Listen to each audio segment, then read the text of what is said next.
Hey everybody, what's going on tonight? What's up, Ms. Roy, PM Collector Boy, Satellite, Fury, hi everyone. Happy Thanksgiving if you are afflicted with the American condition. For everyone else, happy Thursday. I hope you're all doing well. I'm here, I made it. I'm plumb tuckered out, but I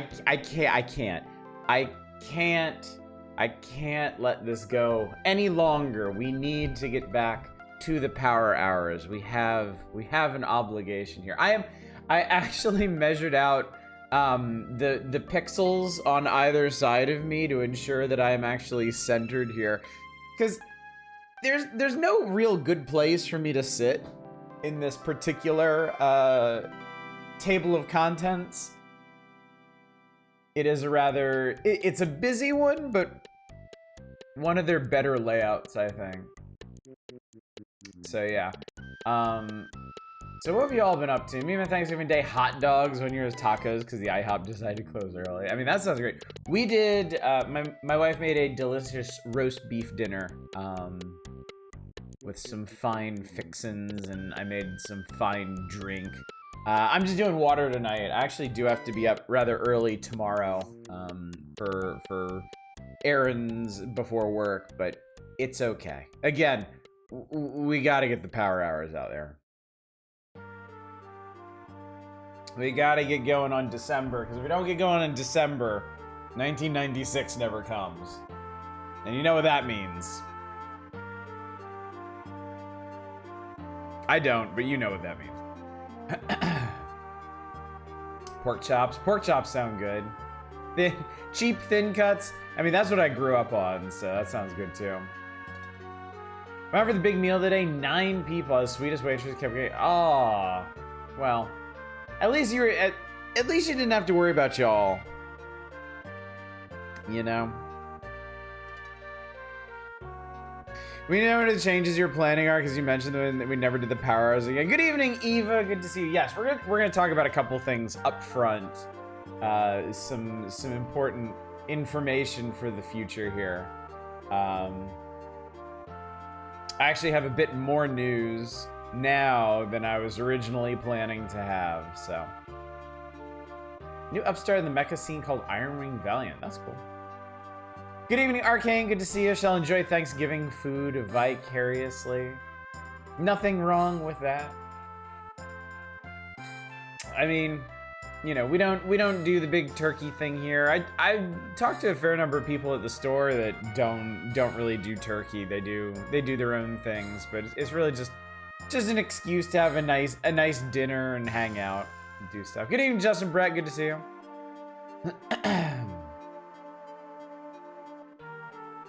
Any words line up to Rob and George who skip the whole month and go on to the next mag?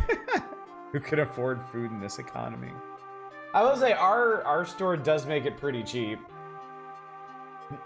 I've started doing a lot of shopping at our store just because the prices on some things are really, really good. Fried turkey over egg, give me a thick ham. You know, when I was a kid, I was much more into like the honey glazed hams, honey baked hams than turkey. I think as I got older, I appreciated turkey more, especially the leftovers. But since my family isn't really into turkey, I was fine letting it go, really. The steamed ham. I don't actually get a discount. I only get a discount on like the prepared food, like the hot bar, salad bar stuff, so, which I haven't actually made use of. But they're actually nice to us. So I worked today. And I ended up working a full 8 hours today, and there was a surprising amount to do today. I've discovered that there really aren't any quiet days at a grocery store. But we got free pizza and fried chicken from the kitchen for lunch, and that was really, really nice. I enjoyed that. Turn into a gluttonous beast for spiral ham. Remind me I gotta make turkey salad after the big day. I've never had turkey salad.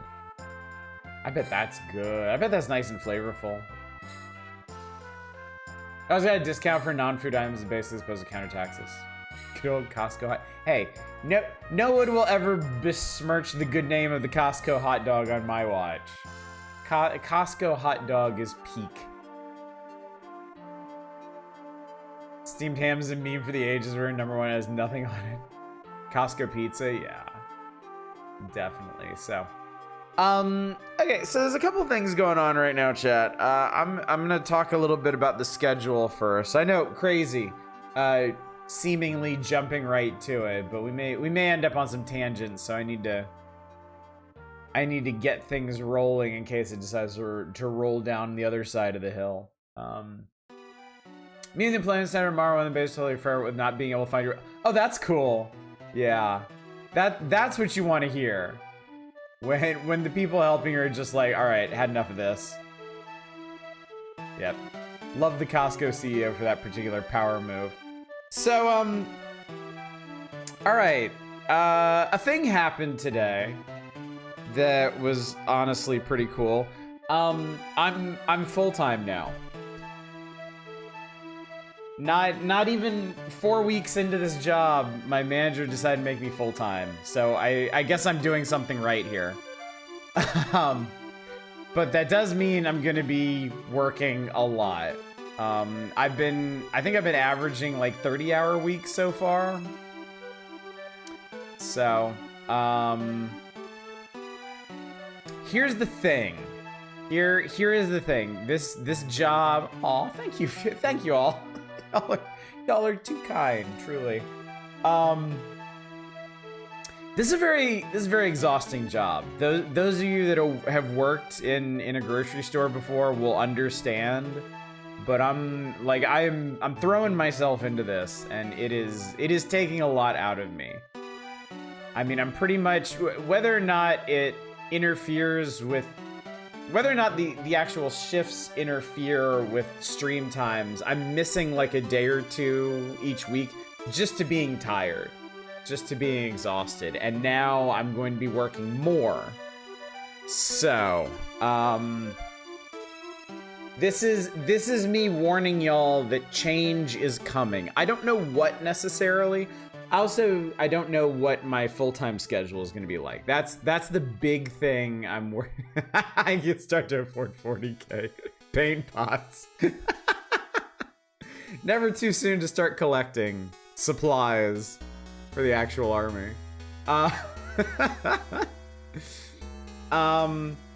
Yeah, I don't know what my full-time schedule is going to look like, but it's going to be time to outsource your streaming. So I'm sure some of you would appreciate that. Basically, what I'm getting at is, I'm sure I'm gonna have to cut back on streaming, as an actual thing, and I don't know what that's gonna look like. I don't know if my full-time schedule is gonna be this. If my full-time schedule is predictable, if it's the same times and same days every week, that's one thing. I can plan around that. I'll probably still lose a day or two from the schedule just so I can recuperate throughout the week. If it's all over the place, then I may just... this is a last resort. I'm only mentioning it as a possibility so your feelings can be appropriately buttressed, chat. But in worst case scenario, I may have to dispense with the schedule entirely and just stream when I can stream and rest when I can't. And I mean, I'll decide more about how to handle things if it does come to that. But I just want to put that out there in case, because yeah, I'm busy now.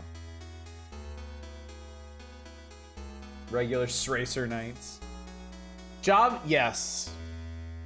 This has been a learning experience in a lot of ways. And yeah, learning the amount of exertion that it takes to run around a store and stock big bags of potatoes and boxes of onions and stuff, and help customers and clean things up and rearrange the meat chiller and stuff. Yeah, it's a lot. It's a lot. It's more than I ever even really expected. So, and it's good. It is good. I've discovered that it is good for both mind and body. which has kind of helped me throw myself more into it. But yeah. So I'll certainly keep y'all informed. As y'all know, this week was meant to be a normal week except for Saturday. I'm not going to be streaming on Saturday. Excuse me. I should be streaming tomorrow night, but again, it's going to be a long day tomorrow. I need to get up early and take care of some things before work, and then I'll be working a little later than usual, so. But yeah, Saturday I have to go to bed early because I've got an early shift on Sunday, so. Go right to the top, assistant manager. I would never presume. Seriously. Things also come to you when you get used to the work and less tired than you used to be. At least it did for you. Aren't you? No, I'm hoping I adjust to it better. I mean, I'm hoping this gets me like in better shape. I'm hoping all the constant motion and lifting and stuff. I'm being very careful about it too, Chad. I'm 42 years old. I can't take any part of my body for granted at this point. Yeah, hopefully I'm adding a bit of muscle tone here, so it'll get easier over time, but who knows. But yeah, I definitely feel a lot better. Just physically lift with your ass. Just like launch yourself. Gas propelled. Do your stretch? Yes. Yeah. Yeah. No, I know the importance of stretching from my jogging, so yeah. Needn't worry. So yeah. But yeah, I'm feeling better these days. It's been good for morale doing this, and you know, being good at it, being well received. So, and yeah, it's a good kind of tired that I come home to. You know, I come and I flop on the couch and I'm like, I did a good job today. You know, I helped some people and stuff. Do you have any?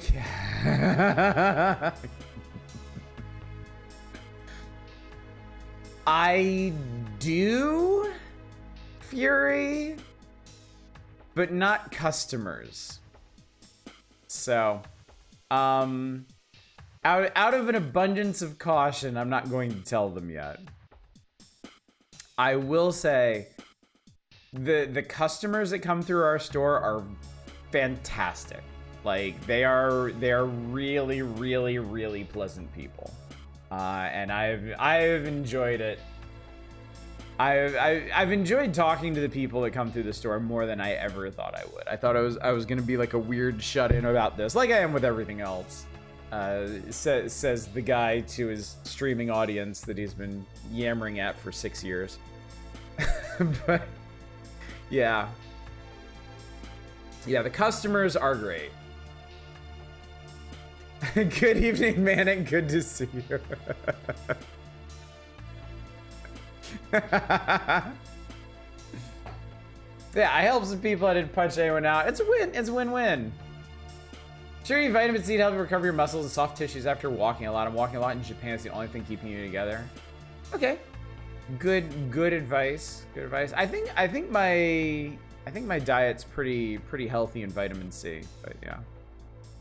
I have to wash his hands. GOG tossed you another game for free, a remaster, Lost Ember, which I didn't think was old enough to need one, but whatever. I mean, there's no accounting for remasters anymore. A year and change is enough to rate a remaster these days, it seems like. I'm really thirsty. Well, I guess that makes sense. So yeah, that's the schedule stuff.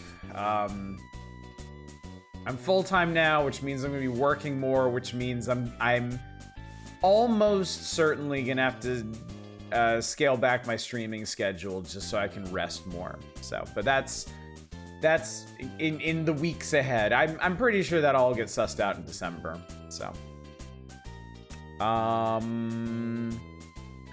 hours. We should talk about how the power... Well, okay, and schedule tomorrow night. Assuming I have the energy to stream tomorrow night, we're gonna do some variety thing. Nothing on Saturday, nothing on Sunday, and then Stardew comes back on Monday. We'll be back to Stardew on Monday. Get to know any regulars yet. We have one I missed who collects Hot Wheels cars. Oh. No regulars yet. The store is still very new and exciting to a lot of people. So I think we get a lot of like one-off customers. I think I've noticed some people come in repeatedly, but yeah. Was that Bubsy Muzak? That was... No. That was some Japanese game I've never heard of, Muzak. Just Stardew it.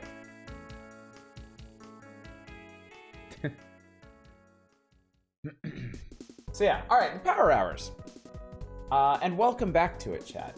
So I mentioned that there were going to be some changes to the Power Hours as well. This is nothing dramatic. It's actually a very, very simple thing. I've noticed over the last couple of issues that we've done that I think the novelty of requesting games for a lot of y'all has kind of worn off, which makes sense. We've been doing the Power Hours for literal years at this point, and we're still not even halfway done.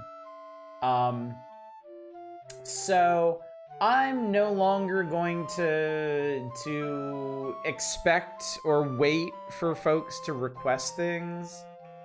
Anything new and interesting that we come across in the magazine, I'm just gonna play for a little bit. I'm gonna stick to my own inclinations on this. I'm gonna look at this more as like a showcase of stuff for me to show y'all, to take some of the obligation out of requesting things. I'm not going to change how requests works. How requests work. Yes, you can still make requests. Not going to change that. Also, good evening, Chaos. It's good to see you. But yeah, I'm not a. You never leave shit to us. So like, looking at the table of contents here, I'm gonna play more DKC2. It's got a feature. I know y'all have been enjoying it. I'm gonna play more of it. We'll play Wario Land again. We'll play Water World. Sports Scene is where you'll want to request stuff. Because I have no personal inclination to play anything from the Sports Scene unless there's something really interesting in there. Some cool looking racing game or whatever. WWF WrestleMania. We'll see what kind of mood I'm in. A request would help tip the scales there. Vegas Stakes, Mortal Kombat 3, we'll play those. Those are the Game Boy versions. Mech Warrior, Urban Strike, I will definitely play those. You won't need requests for those. Shoshinkai, I'll go ahead and warn you up front. I think this Shoshinkai is going to be particularly boring because I think the lion's share of the coverage is for the N64 and controller specifically, because they gotta warm people up to appreciating this weird thing. Yeah, and beyond that, I mean, we'll just talk about it. The top 20 charts and the now playing, I think we'll probably play those as we have been. I'm not necessarily going to play anything out of them, but they'll be your opportunity to recap something from the magazine if you missed it on a previous night, or to indulge in a little bit of nostalgia if there's something in the charts that you miss seeing. So, also looking forward to the Virtual Boy going away. Me too. Me too. I have been thoroughly, intensely, powerfully underwhelmed by the Virtual Boy. And yes, I know, I'm emulating it. I'm not getting any of the 3D effects, but I have played an actual physical Virtual Boy before, so I know what I'm missing. And I don't miss it. The real problem is that none of the games on the Virtual Boy are particularly well designed or inspired. They just didn't really make good games for the damn thing. And when you get your weird corner cases like Wario Land, it really just ends up being a shame that it wasn't on a more playable system. So yeah. Game Boy Vegas Stakes probably gonna suck, but I waited eagerly. Well, yeah. There's no way it holds a candle to SNES Vegas Stakes, but, you know. Speaking of the Strike games, Cleared Hot is out in early access. Is that like a spiritual successor? MechWarrior game, I think, is the same as Battletech on Genesis. Do you know why they use each name for them? Maybe a licensing thing? I don't know. What about the Super Game Boy? I mean, I swear by my Super Game Boy. I love that thing. I just don't really need it anymore to stream stuff for y'all. You know, I think the Virtual Boy's a bitch shit. Dragon View. So yeah, and with that, chat, I've actually just recapped the table of contents. So why don't we go ahead and get into it? Let's get rolling. Yeah, I don't really feel the need to read any of these blurbs. The Shoshinkai puff piece, I mean, they have exclusive pics of the fabled Nintendo Ultra 64 controller. It's real, it's exotic, it's so advanced you practically need a degree to even think about it.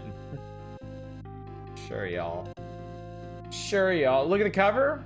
Oh, we shall. Well, let's enjoy this for a second.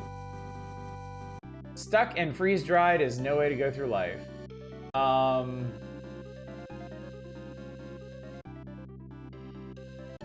It's kind of interesting. No, actually it isn't.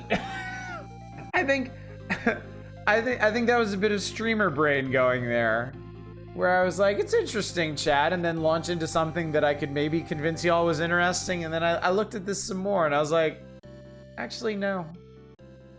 No, this is just some mid-90s ass marketing puff. Convincing people picking this particular issue up off the rack to subscribe. I was glossed over these because, I mean, I was already subscribed. You know, the semi-realistic MechWarrior game, they come around every couple of years. I'm sure we'll get there again. This is the DKC2 cover issue, chat. And so you can get the full appreciation for Diddy Kong's "Why the fuck are you on my head?" look. And I mean, let's all take a moment to appreciate Dixie's incredibly rendered hair. I mean, that parrot is like, holy shit. Check that hair out. Needs another heavy gear. That'd be cool. Give me an inside cockpit view. Oh no, I know. I know it's been a while since the last, or I guess it hasn't. Been MechWarrior 5. But yeah, they do seem to come like every couple of years. Somebody with the power to make games basically has the same thought. We need another semi-realistic MechWarrior game, and then they make one. Just got clans out of the game, nice. So yeah. And they're very excited about Waterworld, WWF, and Secret of Evermore Part 2. Well, one of those is exciting and interesting, So yeah, let's get on with it. We'll hit up the letters section. I will open up requests, but again, don't feel particularly pressed to request anything. I am looking.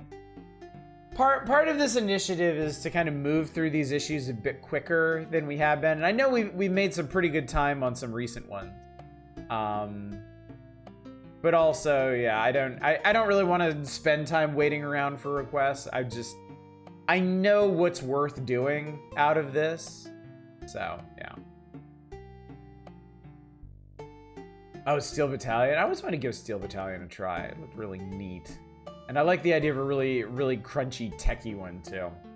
Bounty Star. Interesting. Volume 75, we asked to send you ideas, your dream games. We didn't expect the tidal wave of response that came pouring in. I think you should come up with a game called Final Fantasy Generations. It would include Final Fantasy 1, 2, and 3 like Super Mario All-Stars. I also think you should have Earthbound 2. Well, funny, all these things happened. Just the Final Fantasy thing didn't happen on a Nintendo system. Well, it happened on the GBA eventually. And Earthbound 2 never made it here. So, meh. Why is Ranma in this? Because there was a Ranma 1/2 fighting game. That came out like a year or two ago.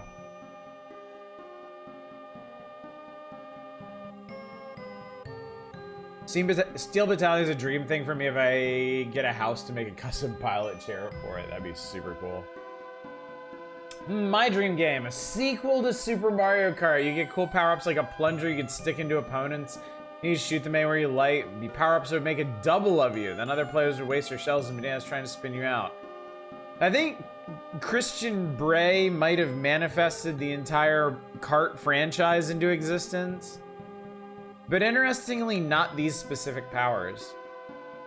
Maybe Nintendo avoided adding these to any of the games so they wouldn't have to pay royalties. I think the next great game if you can make it would be Earthbound for the Game Boy. Better yet, how about an Earthbound sequel for the Game Boy? Funny enough, that happened. That's actually really, really funny. Dragon Warrior 4 and Run Saber 2 for the Super NES. All these games should be made by Nintendo and rare with graphics like those in Donkey Kong Country and Killer Instinct. Can you imagine that, chat? Can you imagine Dragon Warrior with rare style rendered graphics? Everyone's dream game is a sequel, it seems. I remember, this was the 90s.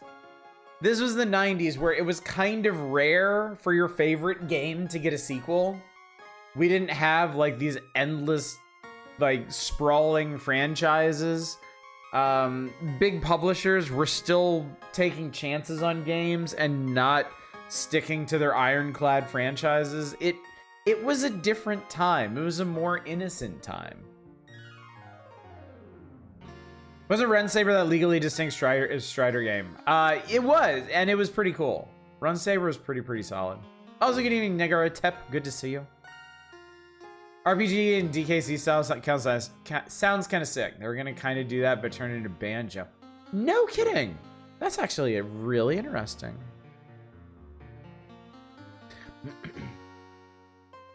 And also,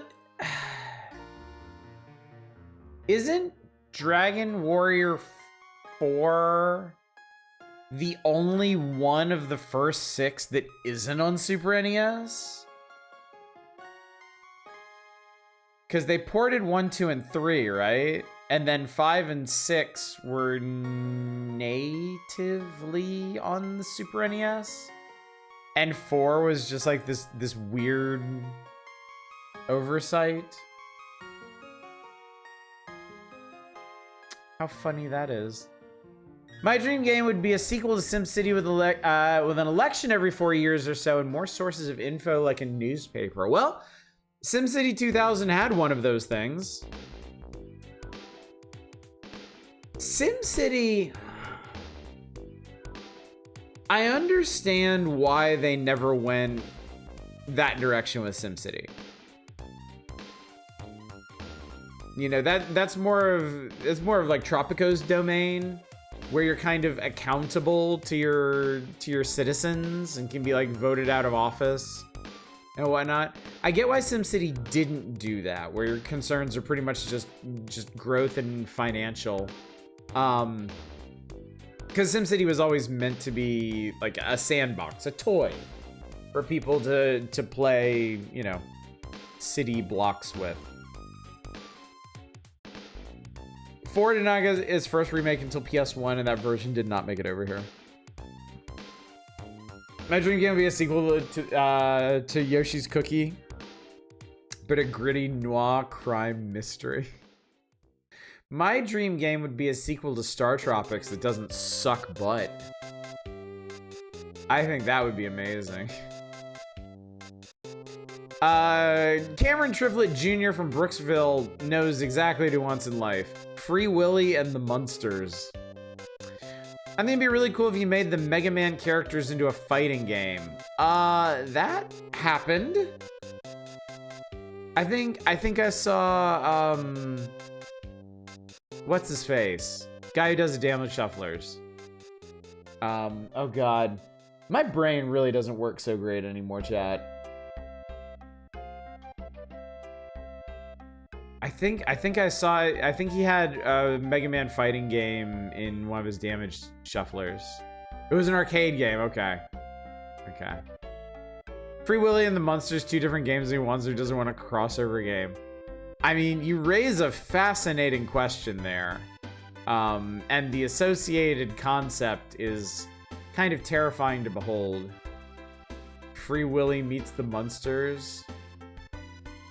I mean, we had shit like Scooby-Doo meets the Harlem Globetrotters, so I mean... Stream crash back, wallow in despair. Look upon my stream, ye mighty in despair. I think you should make a Gumby video game. You can't do anything in a video game because it's made out of clay. Yeah, but you have to program that shit, Chris Berman. Chris Berman.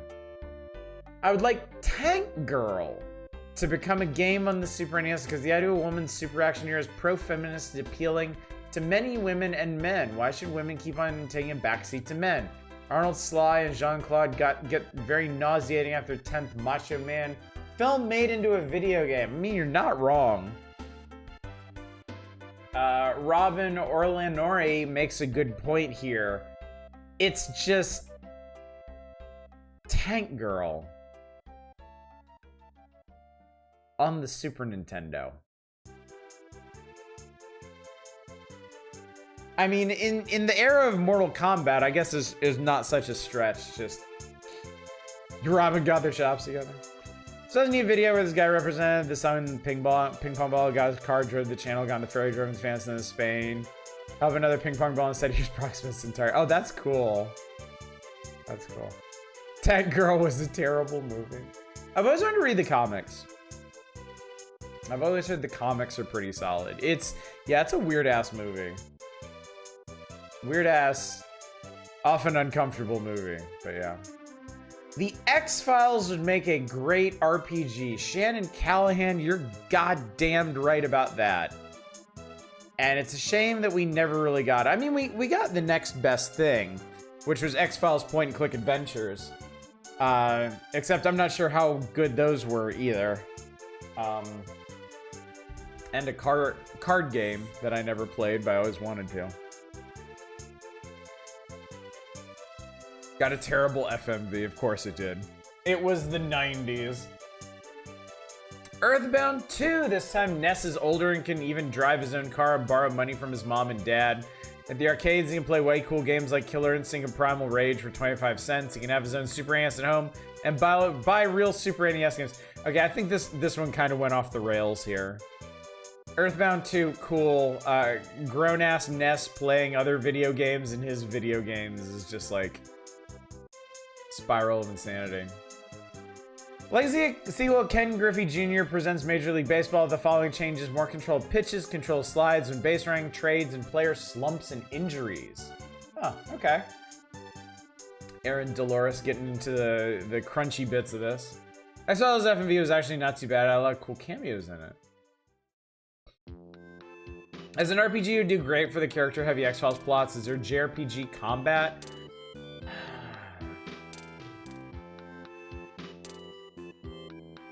I could see JRPG combat in the same way that maybe something like World of Horror has. That did a pretty good job of RPG combat in like a spoopy investigative game. Problem is about the black oil, one of the most vaguely written things in the show.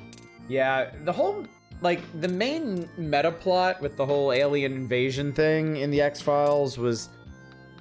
I don't know if it was really an asset to it in the end. I think its one-off episodes stand a lot better.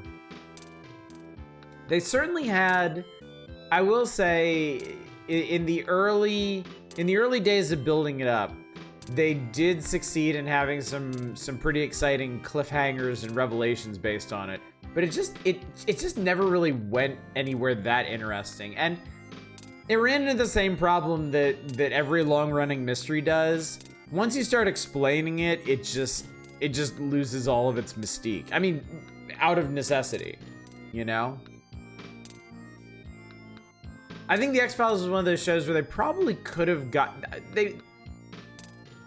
I do honestly think they probably could have gotten away with not explaining everything. Because they didn't do that great of a job of explaining it anyway. So. Put 13th Warrior on pause for this. Thank you, Numberless Dread. Thank you for your sacrifice. Alien shit was stupid. Alien Things, the first movie was cool. They were, yeah, they were. Kept bringing Krychek back in the goo for no reasons, yeah. Personally feel like X-Files peaked in season 2 and 3 before still had some great stuff, yeah. Yeah, X-Files was definitely stronger early on. It got bloated by the end. And yeah, they didn't have a satisfying idea for their long-running plot lines. So. I would truly appreciate if you made a Super NES version of Maniac Mansion. Use 3D graphics, cool colors, and a more interesting plot. Damn shame they didn't port Day of the Tentacle over to Super NES. That probably would have done pretty well. It'd be so cool if you could make a Virtual Boy Metroid game.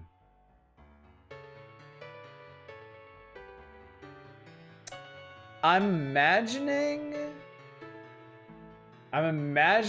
like a bizarre offshoot timeline where Metroid Prime 1 was on the Virtual Boy. Obviously scaled way down. But it could have happened, chat.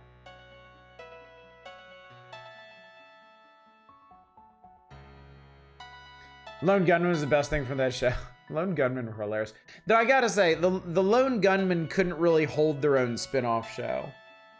Like I watched the X-Files spin-off shows. I watched Millennium with that was Lance Henriksen, right? Millennium was pretty good. It was like even darker than the X-Files, which was kind of a tough pill to swallow, especially for young me. I might appreciate it more now. And then the Lone Gunman was supposed to be like this like comedy mystery thing, but they were a gimmick, you know. And it's kind of like when Saturday Night Live makes movies out of one of their sketches. Every once in a while, you'll get one that hits right, but most of them are just kind of like. And that's how I felt about the Lone Gunman show. I wonder what the worst video game pitch was like, because these can't even be close. Oh yeah, these are not even close. Not even. These, like, none of these are as bad as some games that actually get made, so. Yeah, Millennium was super dark. We didn't really enjoy it very much in our household because of that. I would really like to see a sequel to the game Robotrek. Did that happen? Somebody paid Shadows. We need some in-depth JRPG expertise here. My idea of a dream game would be a sequel or prequel to Super Metroid. It would show how Samus Aran got her armor or her first adventure with it. They made that. Kind of. They did Zero Mission. I feel like that's close enough. I think the movie...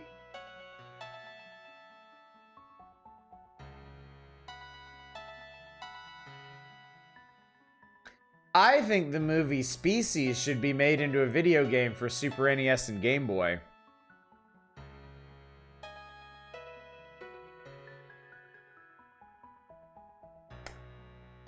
What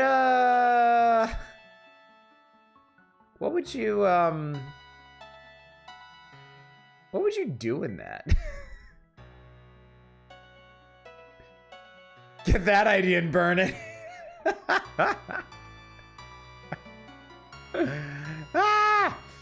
I think the ultimate video game would be a fighting game featuring the characters from Final Fantasy III. I agree. And we sort of got that in I can't fucking remember the name of all the Final Fantasy spin-offs. I know it exists, though. Headcanons of the Morph Ball is a pocket dimension in her suit. Dissidia, thank you. Dissidia. Episode of X-Files named Millennium is the Resident Evil episode. All right. Also, thanks to Julie Dillon, Jeff Jones, Mary Soda Beer, Chris Appetz, and Cameron White for suggesting another Zelda game. Well, of course. Of course. It'd suck if that were the ultimate video game, though. Then we wouldn't get any more. I mean, it's Final Fantasy. Final Fantasy will never end. What game is this song from? This song is from Solid Runner, which actually has, like, really cool-ass looking box art. Let me show you this real quick.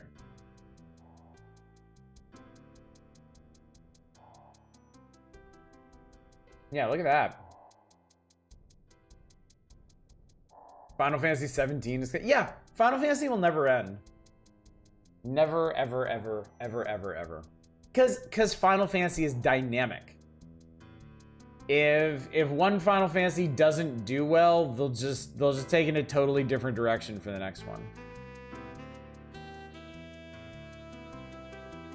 It will persist long after all of us are gone. All right, anyway, moving on to the charts, the power charts. What do we got? The usual. Killer Instinct, Chrono Trigger, Donkey Kong Country. And Movie Division is doing so well. Snap It matches the Glum Jazz theme. Playing a lot of Soulframe lately. Nice. I wish I had time to get back to Greedfall. I really want to play more Greedfall. I just can't.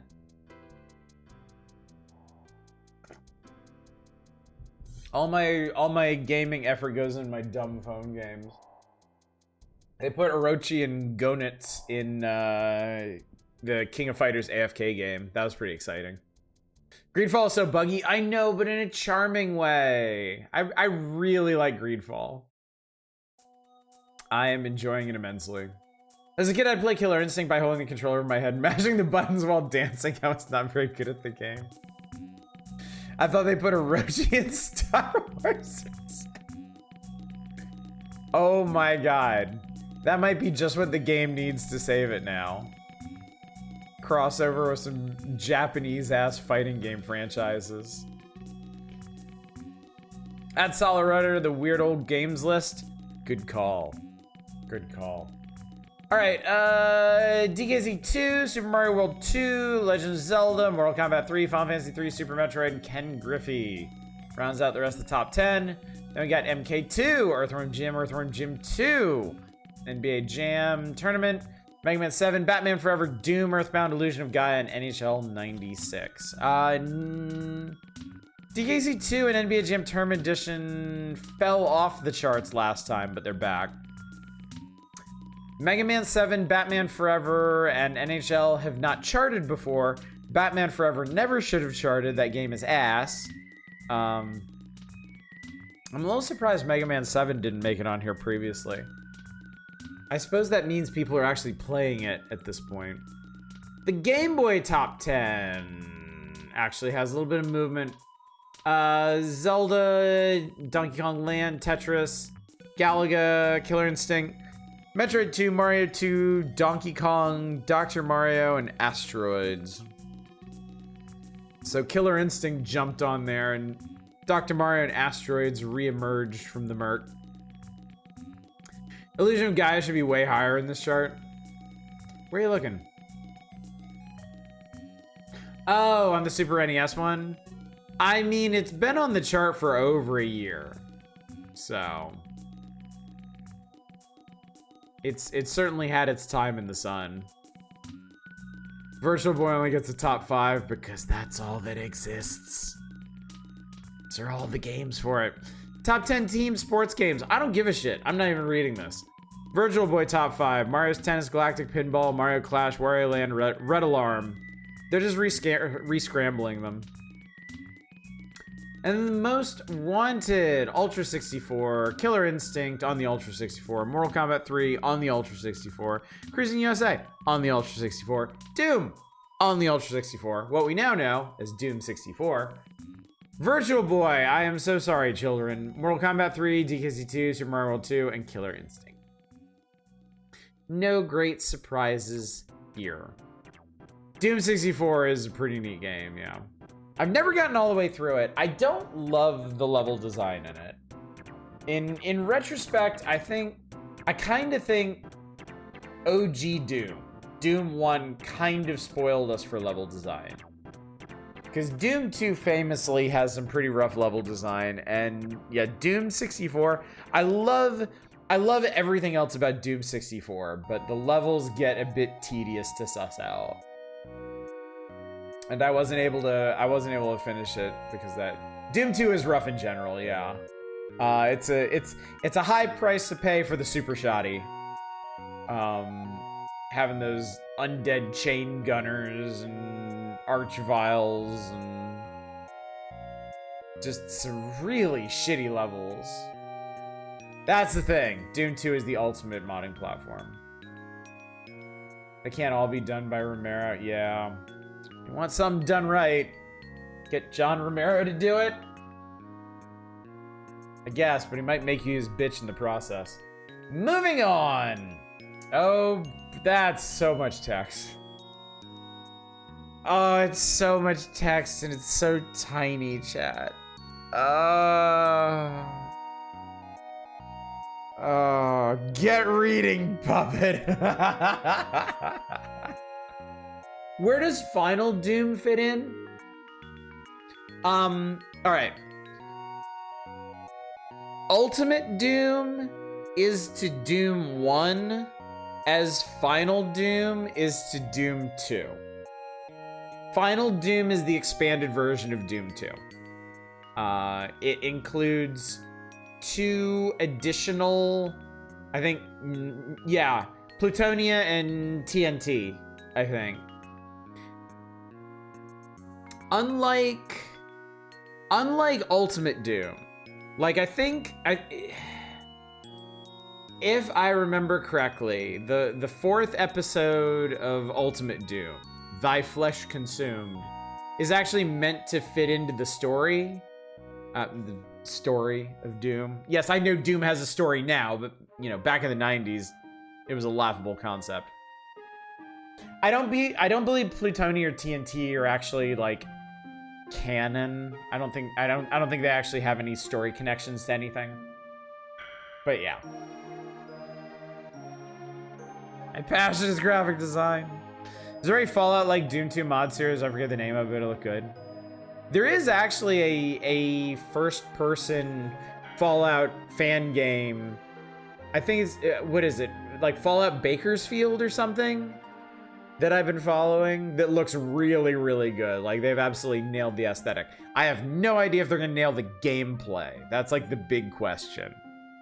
All of the previews for it look extremely slow paced, but yeah, just as far as the look and feel go, chef's kiss.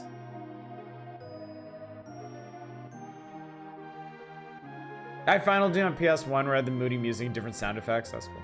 Doom Dark Ages is stupid bullshit. I think you're right, Eva. I think Thy Flesh Consumed was done by id. I think it was official, and Plutonia and TNT were kind of like, yeah, fan creation. So at this point, they've tacked on so many new episodes and stuff. I can't keep track of them all anymore.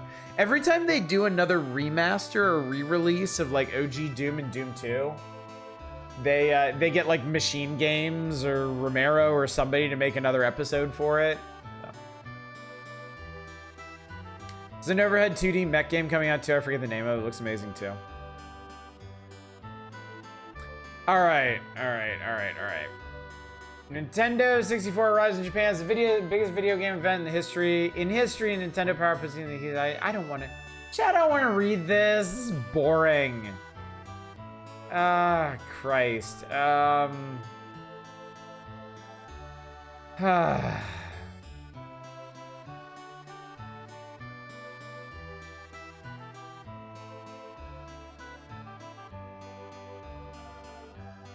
gonna skim this. Ultimate video game system in the universe debuts at Shoshinkai on November 24th.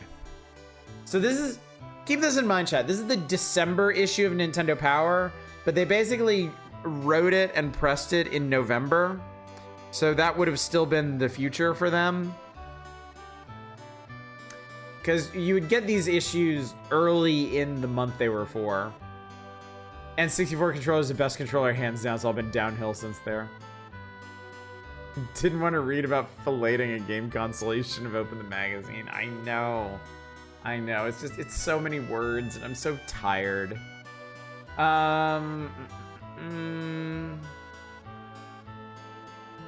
many as 10 games will be demonstrated. Still other games will be glimpsed for the first time via special videotape footage. Long awaited unveiling the revolutionary and Nintendo Ultra 64 controller will take place. All the hoopla is really for the Japanese version of the system, which is called the Nintendo 64. North American NU 64 isn't scheduled to come out until this spring. Now keep in mind, chat, we're at the ass end of 1995. And we live here in the future where we know that the Nintendo 64 did not release until late fall or winter, I think. Winter of 96. But they were banking on it coming out in the spring. So, what the fuck is that stick? Yeah, this is an earlier prototype. This is not what they went to market for at 2. You might want to do a playthrough of Metal Mercs. It's really cool. What is Metal Mercs on? Hey, Shadows, there you are. Shadows, buddy, was there a sequel to RoboTrek? It's on PC. Okay, I'll check it out. Okay, controlling the future. We knew the NU64 controller was going to be different, but the reality is far cooler than any speculation might have been. First off, you're probably wondering if it was made for people with 3 hands. And if there are people with 3 hands around, where are they? No, sorry, there's a simpler answer. The 3-grip design of the NU64 controller makes it easier to use the standard cross pad on the left or the new analog stick in the center. No, that's actually a really bad explanation for this. You grip the left handle of the controller when using the cross pad and the central handle when using a stick. Analog stick allows players a much higher level of accuracy when controlling games. Stick rotates smoothly through 360 degrees, made of a single piece of composite material for extra strength. We know how that turned out. Mario Party showed us how that turned out.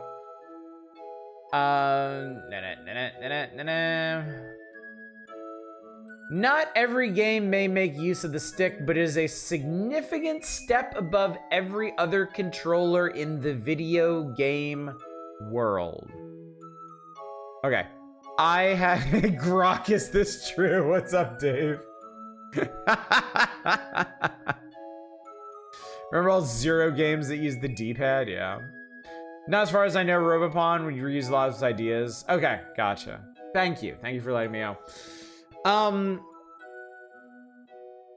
Yeah, so my understanding was that the idea behind the Nintendo 64 controller was that you could have different layouts depending on the need of the game. And I get it. You know, Nintendo, to be fair, Nintendo just had put out the Virtual Boy, which used 2 D-pads, right? And you had games on there like Tellero Boxer that actually made use of them. So it wasn't unreasonable to think that games in the future might need, well, twin sticks. There were twin stick games in arcades and ported to home consoles that you then had to approximate the gameplay using the D-pad and the face buttons. So I'm gonna level with you, chat. I don't know how y'all feel about the N64 controller. I like it. I think it was a solid idea. I think it was a good attempt at a forward-thinking controller that would free developers in having like multiple layouts for their game.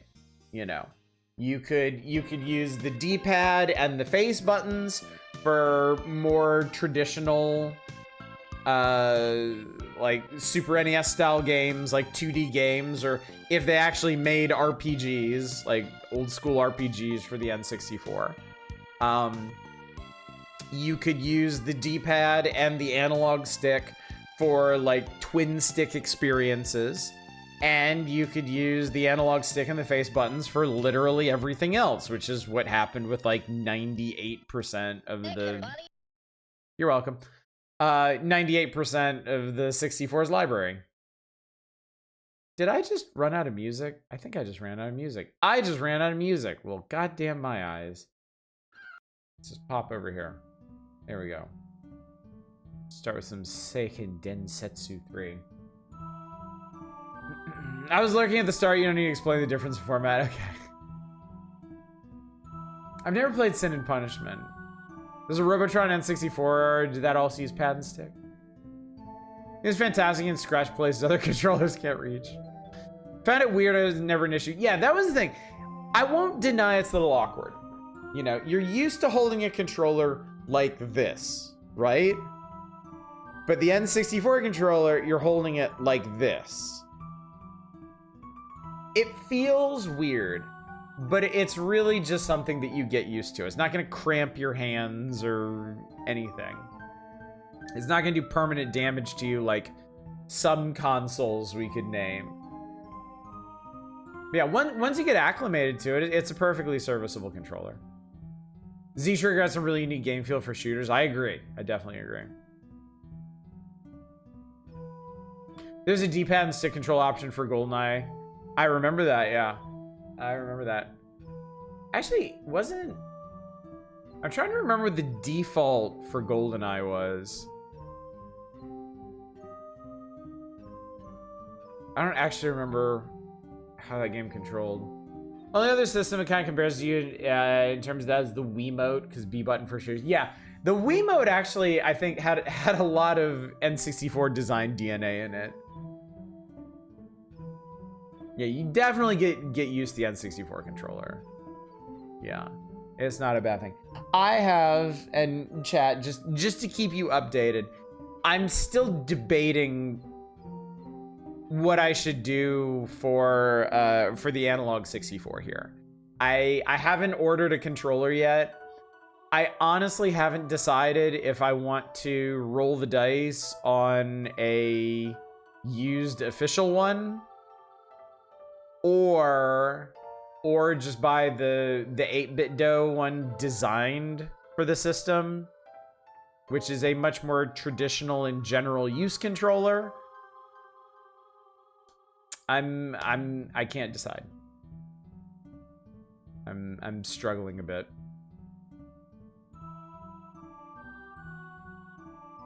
Also getting allergic to high, it's good to see you.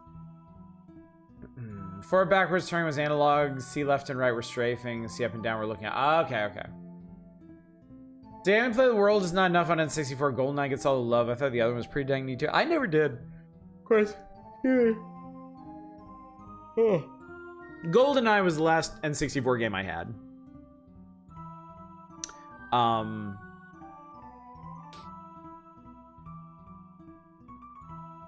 Yeah, I got rid of my system after that. Regrettable, but yeah. Remember Mission Impossible for the N64? I do not. I absolutely do not. Boxing on the Wii was so tight until I figured out how to do the different punches by just flicking my wrist instead of doing the full one. Yeah. That's one of the problems with motion controls. If you can get people to meet you halfway, and really like buy into the whole concept, it'll be a lot of fun. Once people realize the minimum effort you need to put into it, it kind of spoils the game for them, in my opinion. So. If you want to try an official one, don't want to risk shelling out for something you don't know if you'll like, hit me up. I'll say, are you sure, Lojai? Because that would actually be super cool.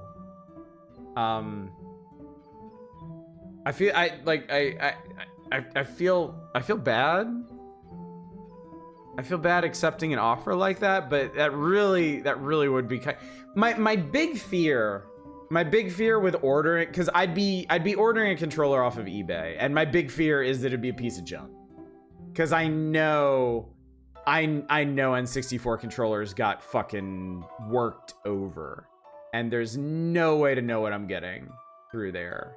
So honestly, like, I would like to have the authentic N64 experience with an official controller. I'm concerned about that. So actually, yeah, if you're offering, I will accept with all the thanks and graciousness I can. That is extremely generous of you.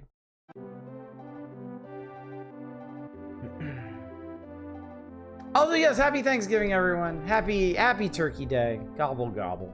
I think I'll also give us a small shout out to the octagonal analog stick gate. Yeah, I like that too. I actually really like that too. It helped you figure out where all the, all the angles were. Don't use DK oldies if you need another one.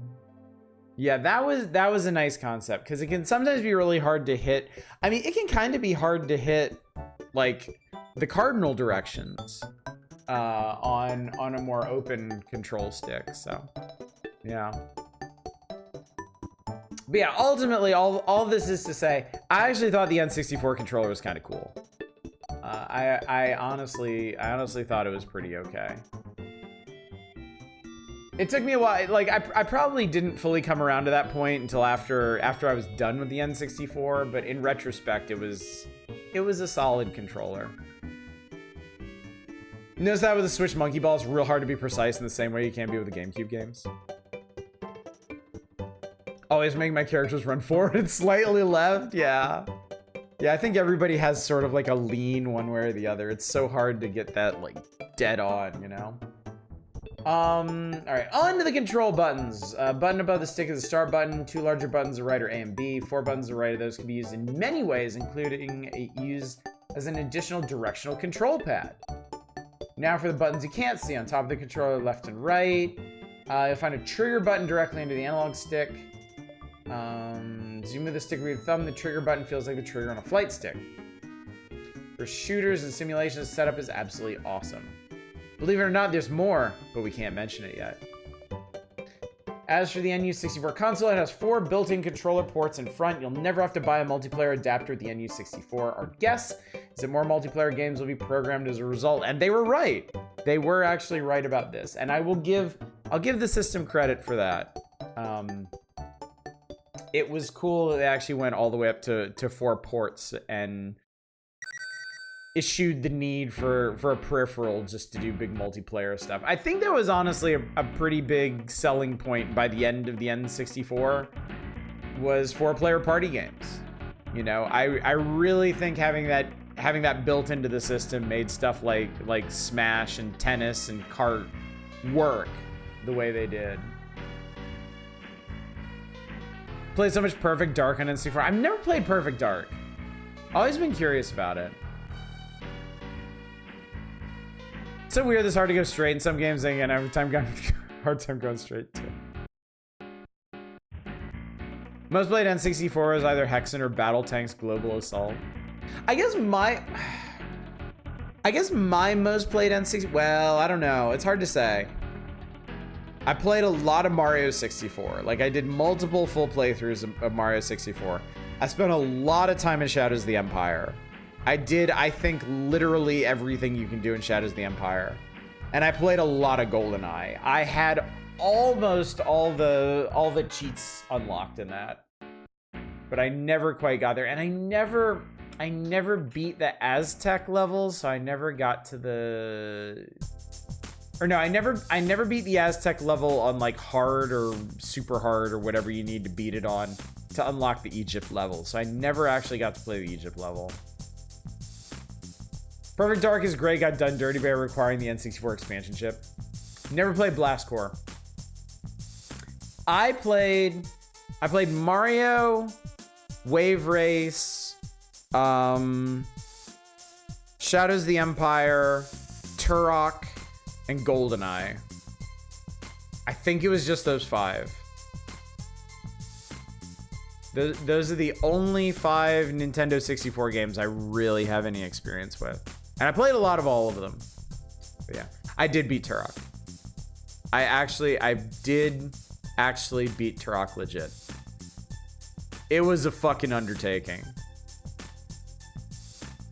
Turok is really fun to run around and to screw around in, but if you want to beat that game, holy shit, it is some work. Played a lot of Nightmare Creatures too. Paper Mario is probably your favorite N64 game. Yeah. Turok got way easier when we got the Chrono Scepter. Well, no, it didn't. Because you only got like 2 or 3 shots with the Chrono Scepter. You might be thinking of cheating it in. And you had to save that shit for the final boss. Because the final boss will fuck you up if you don't kill it fast. Last 2 or 3 levels in Turok are rough and scaled really fast. Yeah, the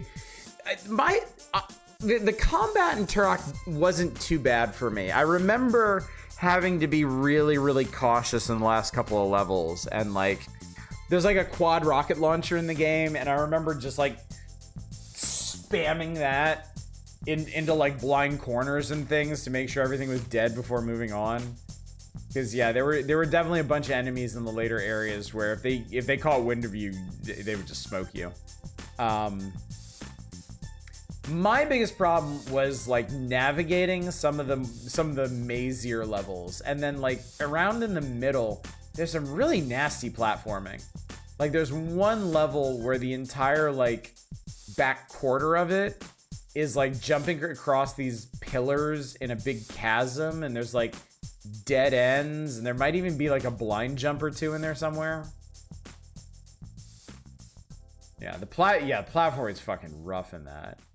First person platforming on that controller. As much as I like that controller, that's a big ask. Yeah. Yeah, the level design is definitely neat, but it is tricky too. Finally, a lot of the Turok staff went on to do Metroid Prime, and I can feel that too. You know, I've only played the intro to Metroid Prime, but it definitely has a familiar element to it. So yeah. All right, is that it? Is that all the? Okay, no, for fuck's sake. See okay, maybe there's some more. Wait, there might have been some Shoshinkai coverage in Pack Watch last issue. I don't remember now. They might get to it this issue. I don't know. Nintendo. Can't wait for you to get to N64 Goemon. Skip the page, I won't narc.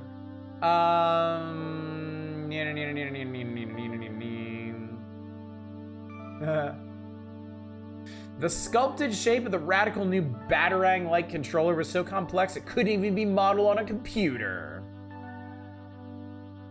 Can't handle all those triangles. During development, the first mock-up was created out of clay. It's much sleeker than it appears in the photos, only a little wider than the Super NES controller. Very comfortable. Large and small hands alike found it easy to manipulate. It's easy to laugh about that now, but this was before the original Xbox controller.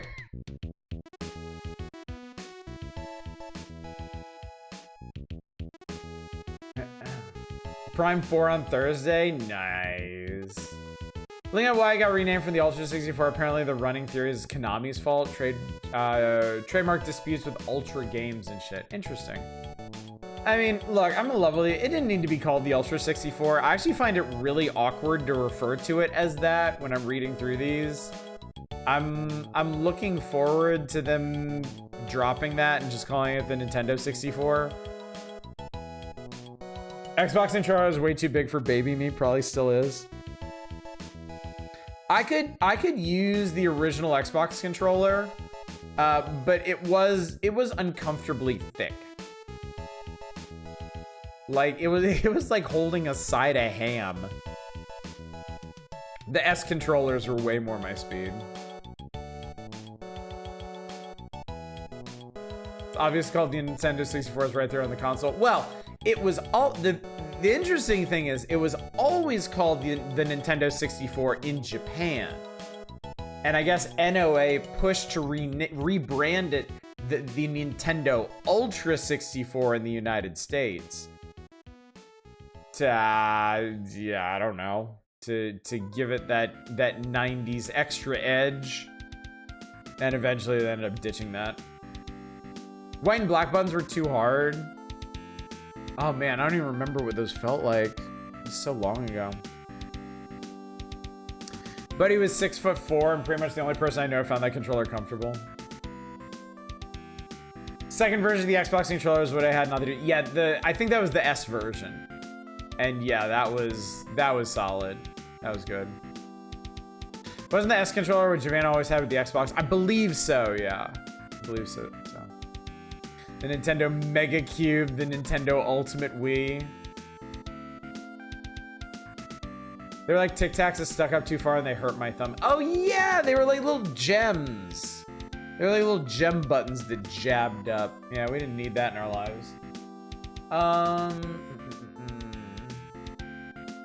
Lance and the Japanese team made extensive studies of how controllers are used with test groups before and during the design process.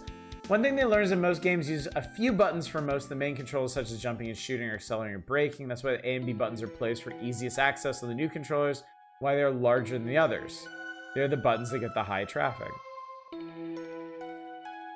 I get the design concept. I don't know if I can really explain this. I've never actually liked that. The GameCube in particular, the GameCube controller, I never really liked it because I didn't like the asymmetrical button layout. I didn't like having like a giant A button and a lesser B button and like peripheral X and Y buttons. I don't like controllers, and I can't really explain why. I don't like controllers kind of leading me towards certain buttons. I like having equitable face buttons. And I guess it's because that's what I grew up with. You know, the NES, the A and B buttons are the same. The Super NES, A, B, X, Y are all the same. Modern controllers use very, very standard button sizes. So yeah, the N64 wasn't that big a deal, but the GameCube was like really excessive to me. I really didn't like the GameCube layout. I actually like the Xbox Elite Pad a lot. It's really good. Is that like the octagonal one? The kind of octagonal nub thing? OG Xbox had the only third-party controller I liked. The black and white buttons were like R1, R2, game changer. Modern Xbox controller is actually pretty solid. Yeah. Switch Pro is pretty nice. DualShock 2 is still one of my favorites. DualShock 3 felt cheaper. Had the opposite experience in my primary home console as a kid was a GameCube. The plus-shaped buttons were a small learning process for kid me. That makes total sense. You know, whatever you grew up with, you're going to be far more comfortable with. I think the only one who appreciates GameCube controller design philosophy. Well, I mean, you have one more in Shadows, Arcane. Rest your finger over the primary button, slightly deviate from neutral to press the other buttons. I mean, I certainly get the concept, but I'm used to remembering a controller layout. And these days, because I use an 8-bit DOE, all the glyphs for everything are wrong. So I just kind of have to have layouts memorized anyway. Don't think I've ever had an Xbox 360 controller with a good D-pad. I haven't tried the newer ones. Yeah, the 360, that was always the complaint about the 360 controller. The 360 controller was excellent in every other regard, but the D-pad was pretty trashy.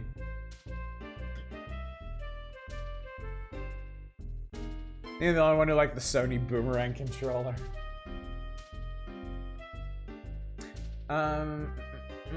Emphasis on directional controls, a crosspad analog stick. No, it seemed like overkill.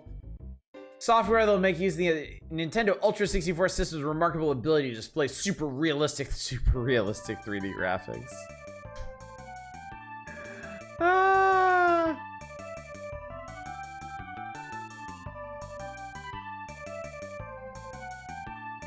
First experience with Shenmue 2 is on the Xbox 360. Use the fucking D-pad for the QTs. Oh, I bet that was frustrating as hell. The beauty of the NU64 controller is that it will allow for game designers to stretch their imagination in new directions and for game players to follow their lead into unexplored worlds. I wish that had happened.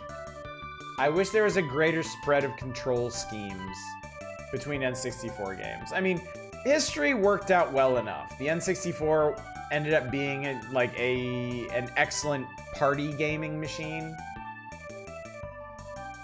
So they obviously did something right, but I do feel like the controller layouts were a missed opportunity. I had the Logitech controller that submarine crash made possible. You're like a celebrity.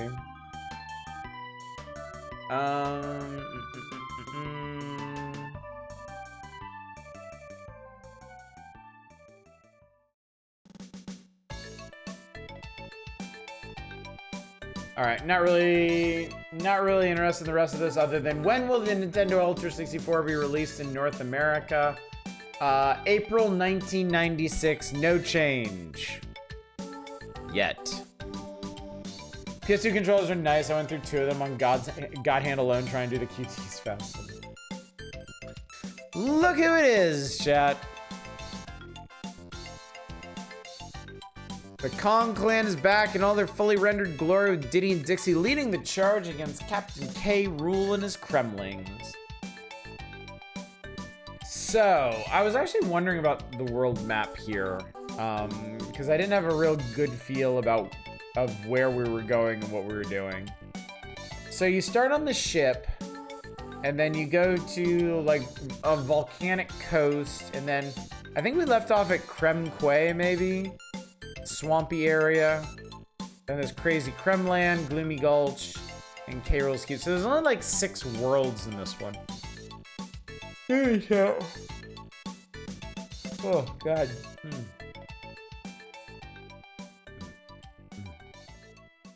Hey, the protagonist is ignoring the cool motorcycle girl.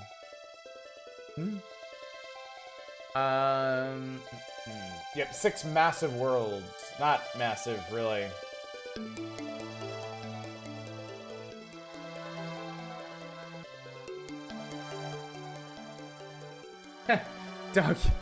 Doggy looks pissed here. Wrinkly Kong, Cranky Kong, Clubba, Funky Kong, Swanky Kong. Got some new helpers. I think we've seen all of them at this point. I knew Shenmue 2 sucked so bad. Shenmue games just can't not end on cliffhangers, huh? Literally got actually mad.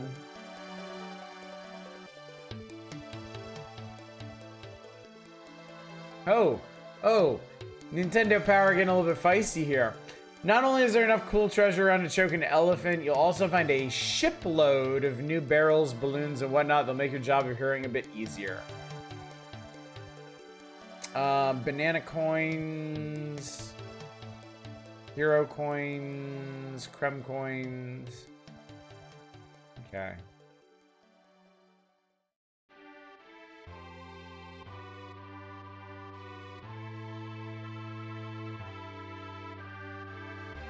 Okay. Yu Suzuki has like no actual concept of timing. Shenmue 3 was crushing. I really enjoyed the Super Eye Patch Wolf video on Shenmue 3. I really enjoyed that. Felt like such a waste of my time. Alright, Gangplank Galleon, we made it through here. Crocodile Cauldron, we made it through here. Kremquay, I think this is where we left off. Maybe, probably. Oh yeah, I did that stupid Did I do Glimmer's Galleon or did I give up on that? I don't even remember now. I don't actually remember where we ended with DKC2 last time. There's crazy Kremland with a bunch of giant bee levels. I did it? Okay.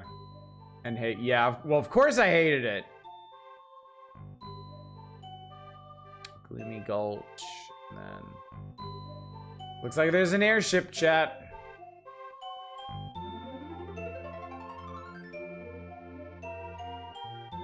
Oh, I didn't finish it? Oh, God. Well, alright. Let's take a look at DKC2. I may not actually play it again. It sounds like you need to finish it. Not sure if that's the takeaway. Yep. I don't know, alone here. I feel like we're all past due for an Ace Combat Remastered Collection of PS2 era games. I would like a new Ace Combat. I would happily pass on a re-release if we could just get a new one. Does anybody know what's going on with Project Aces right now? Because I feel like they've been quiet for a really long time, and it's kind of ominous at this point.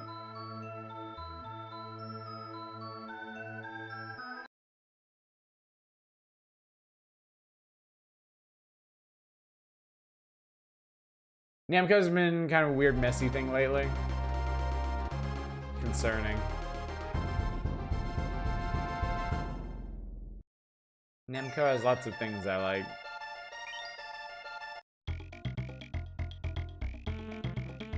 I don't know, I've been playing Fallen Aces, which is good, like punching the shit out of people. You know I have Fallen Aces and I haven't played it yet.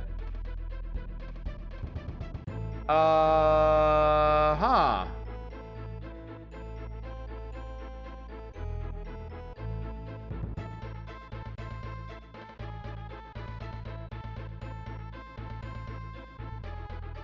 Wait, really?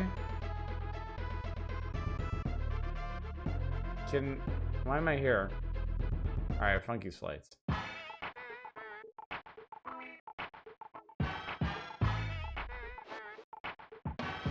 I don't have any coins.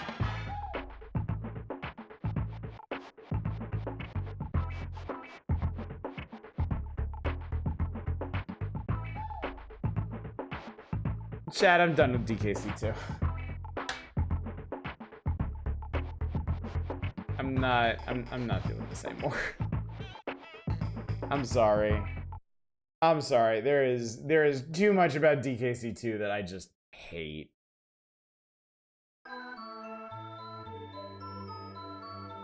We're just gonna move on.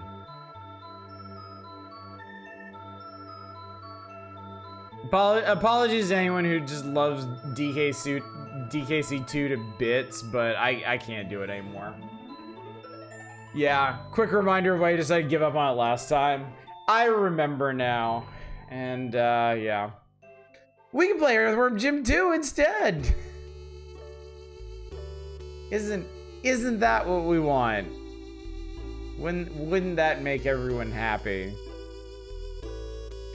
Normal earthworms disappear for the winter, only to reappear on your sidewalk after the first spring rains. Definitely not so with the most intrepid invertebrate in video game legend and lore. Wormwise guys at Playmates have responded to the intergalactic success of Earthworm Jim with a stylish sequel, which should be in stores by the holidays. 10 surreal stages. All new baddies. Earthworm Jim concluded Jim trouncing the evil queen, pulsating, bloated, festering, sweaty, pus-filled, malformed slug for butt and saving her gorgeous twin princess, what's her name? As the sequel opens, Jim has successfully wooed and won the princess's heart. Oh, by the way, princess's husband automatically becomes ruler of the universe.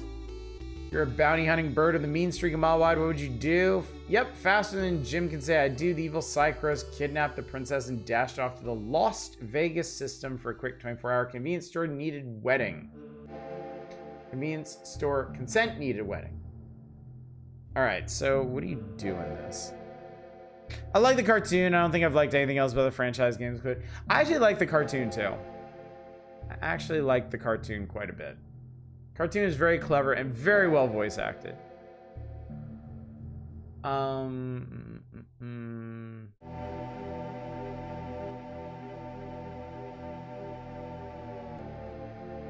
Grannies, Tacky Carnivals, the Paperwork Purgatory known as ISO 9000.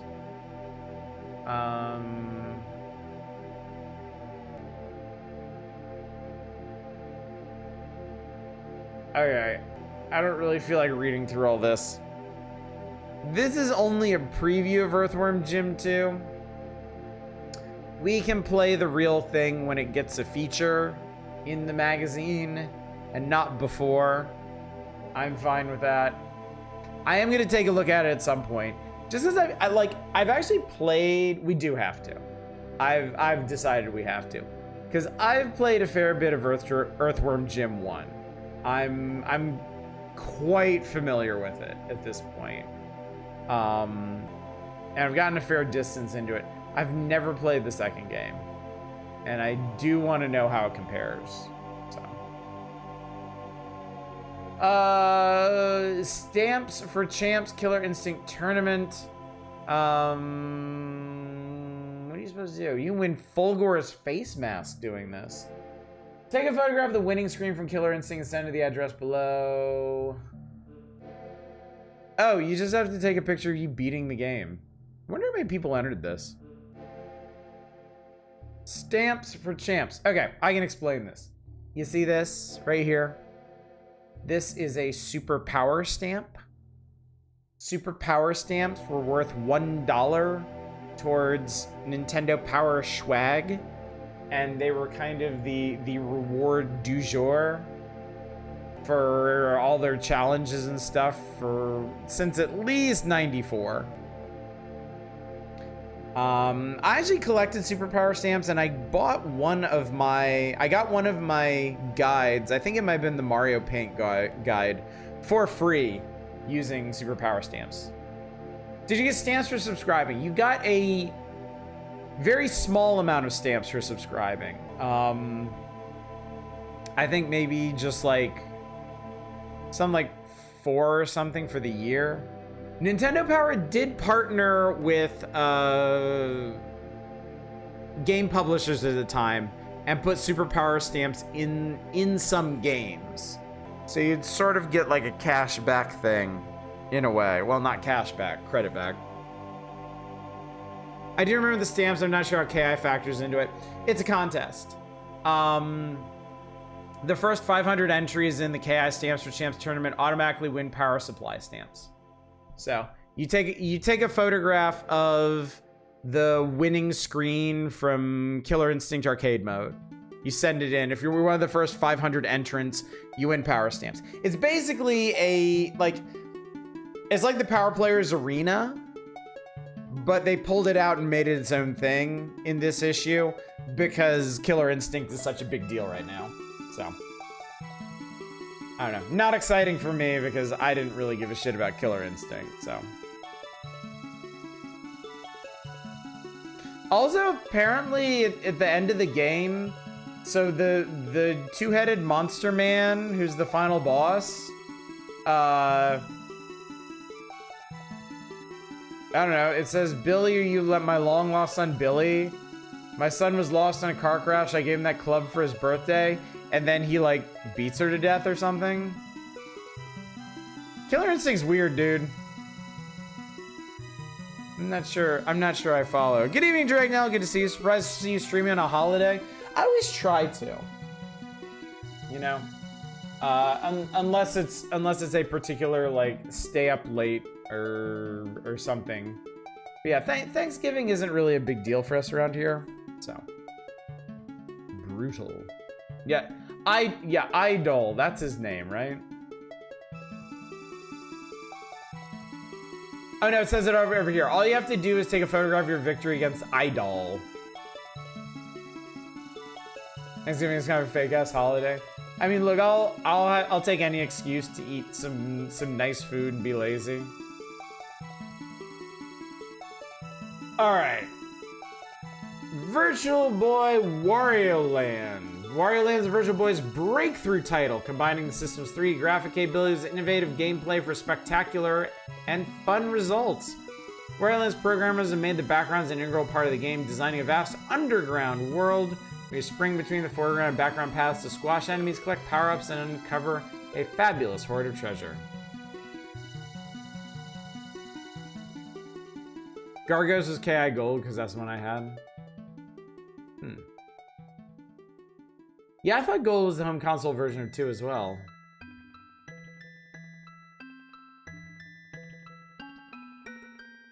I don't know.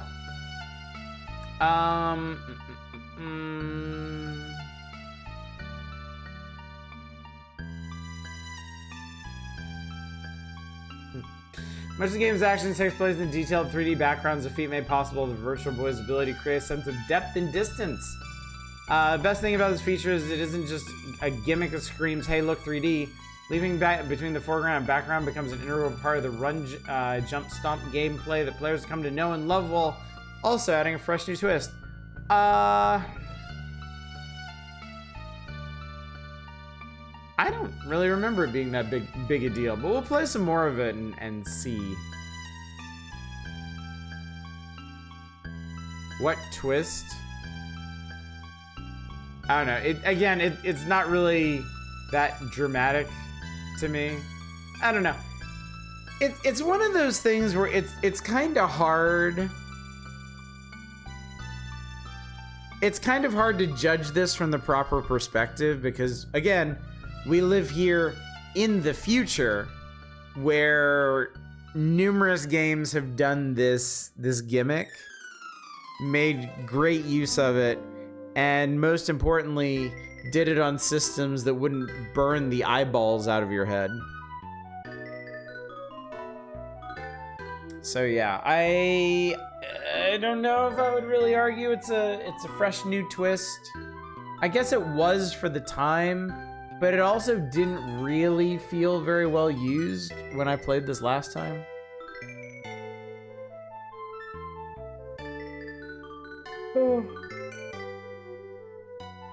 Oh, excuse me.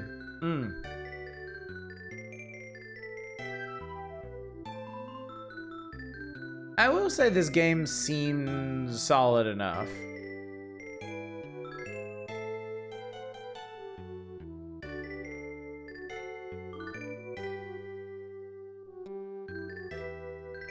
It's not a particularly long game. What song is this? This is from it's from a Mahjong game.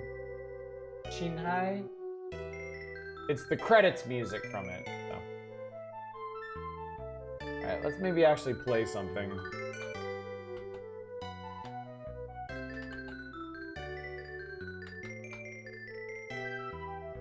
I just realized no Wario in the second Mario movie. They might be saving it, like just like they did with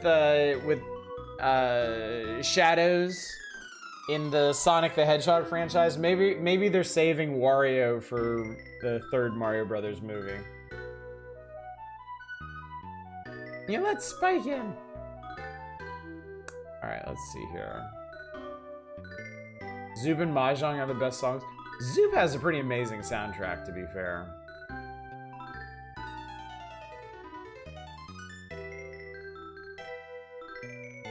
Ah, the virtual boy. Music made you think it was from Pikmin for a second.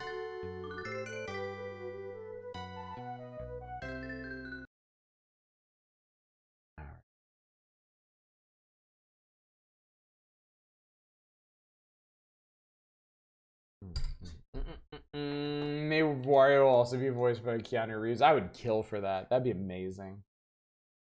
It'd be so funny.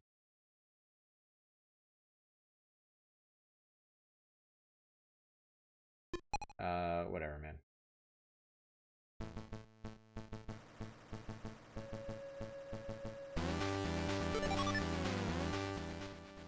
I remember this has kind of an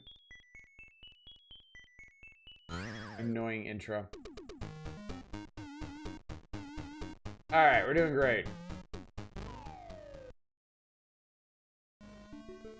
Oh. Waterio.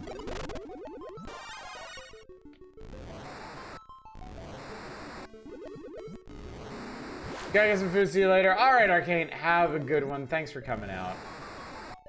Hopefully I will see you tomorrow for some manner of variety night. Oh, I think I found something.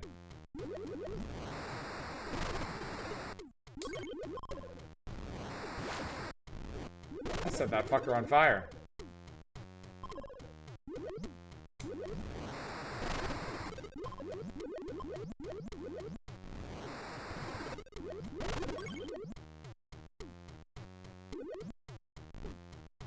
I guess we're not taking that. Fine.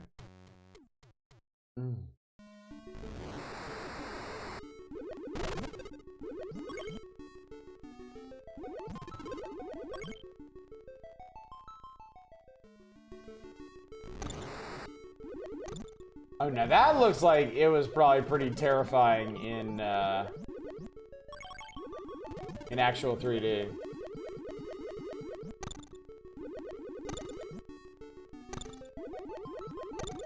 Yikes. Yeah! Ah! I got chomped. No, one of the coins, man.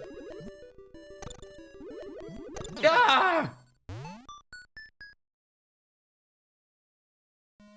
Well, damn. Okay.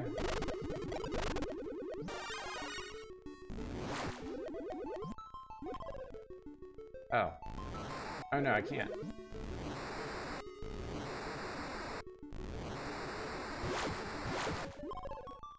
Very common obstacle in mainline Mario now.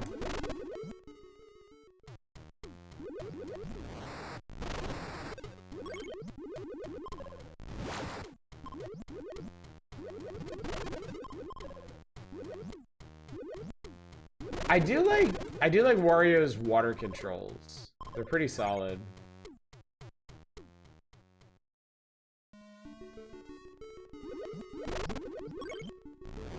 Like, you got the flappy Wario stuff where you mash, like, the A button. But you can also, like, make him dive faster by holding down.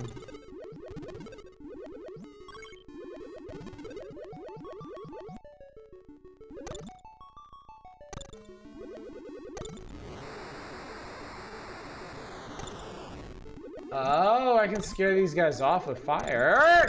Shit! Alright.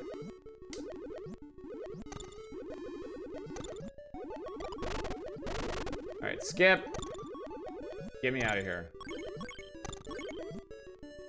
Never say Flappy Wario again. Why? What do you call your Wario?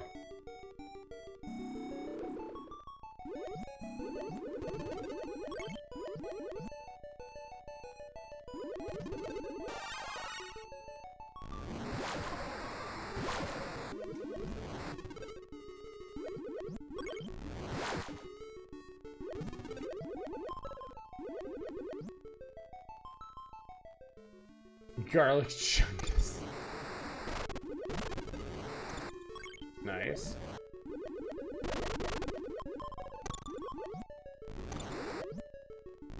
Oh wow. Oh wow, you can mess those guys up. That's cool. What's this?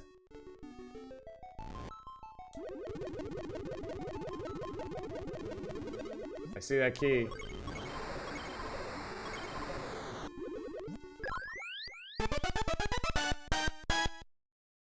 I have a key. He's very excited for it.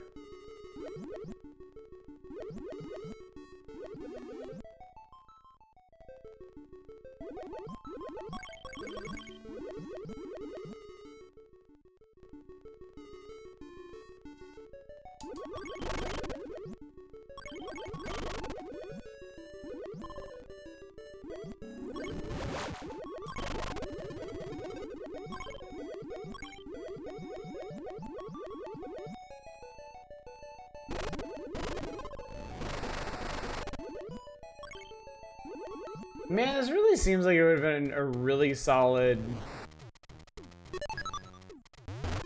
Game Boy game. On Wario's clearly the smart Italian because he wears protective headgear to break bricks. I know, right? How brain damaged must Mario be at this point? Knows the water worlds don't really have a place to make use of the gimmick outside of visually or enemies. Yeah. It's kind of weird. They could have given you the opportunity to just like dive into the background. I mean, look, here they're trying to do 3D with the spike balls, but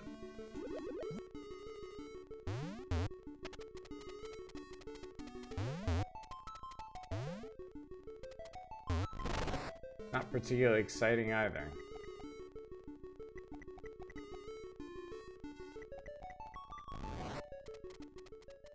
Bug just did dive towards my face. Don't you hate that? Appreciate that someone on the developer team went, hey, fireballs and Mario, cool. We just had a whole ass flamethrower.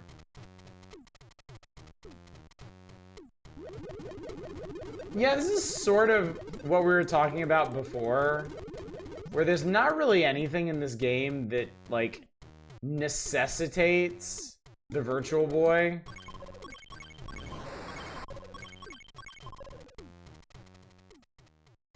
Yeah, I mean, again, there's nothing wrong with it. It's just... It's just cursed to live on the Virtual Boy.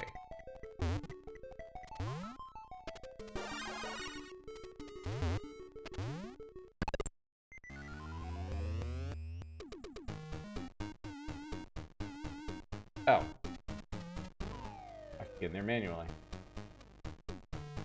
I forget what these minigames were.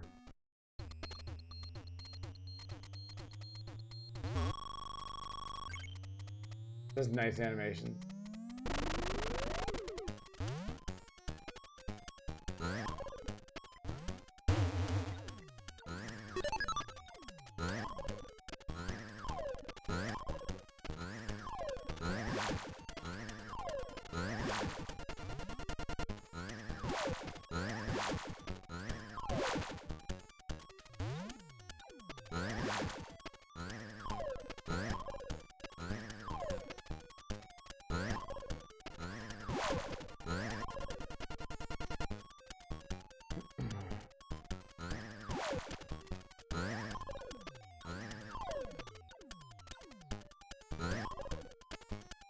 Definitely one of the more interesting applications of the 3D gimmick.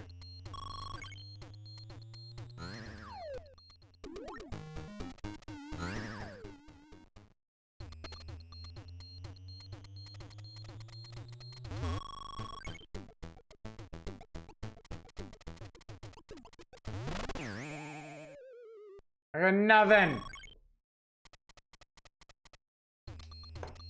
Goodbye.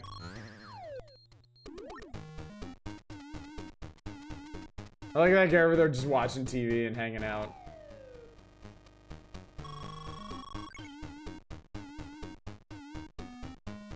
Looks like this next one's a boss level or something.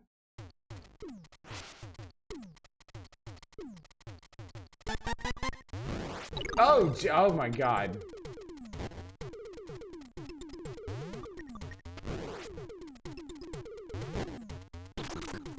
Okay.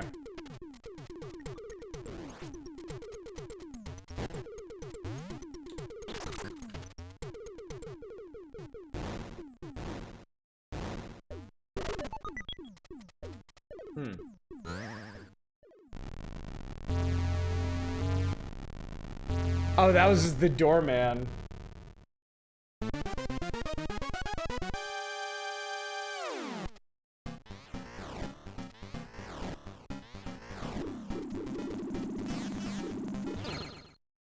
Oh, okay.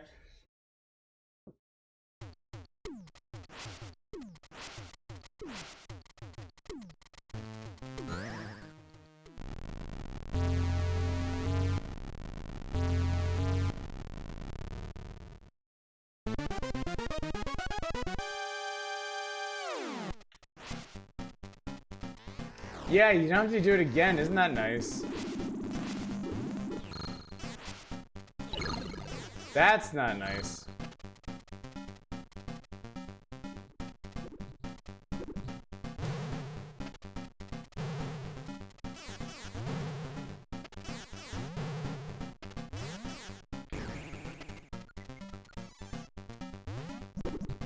That's not easy.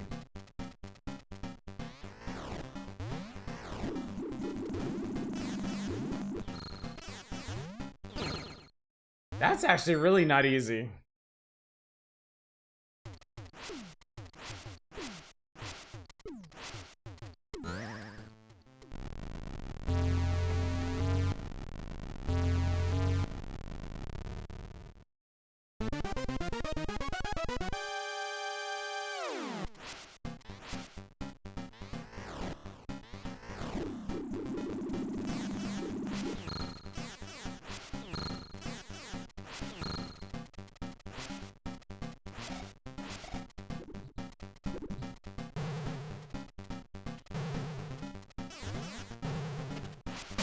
Oh, you can't. God damn it. And you can't charge when you're little. Seems like you can't. Oh, you can run. Okay. It's just on a top button. Damn, Virtual Boy controls.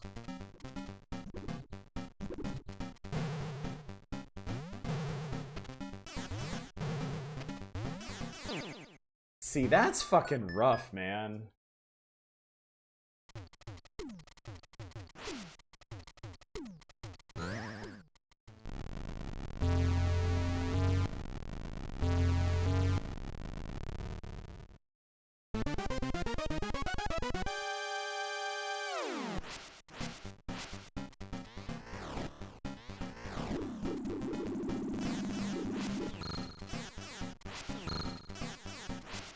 Back to finish Final Fantasy 2. How'd it treat you?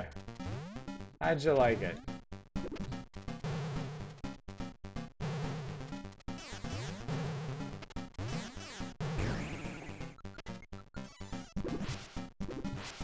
Crystal Remaster is shockingly tolerable.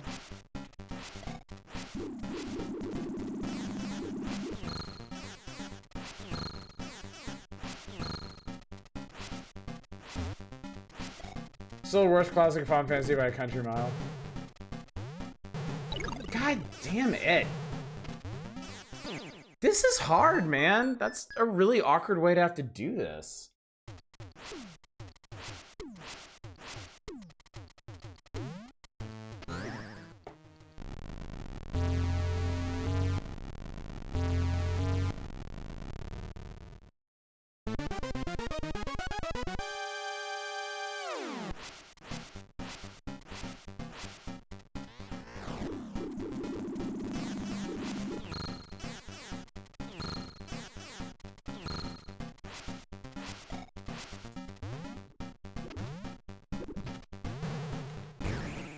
Maybe I can do that. I can't cheese him. Just get in there immediately.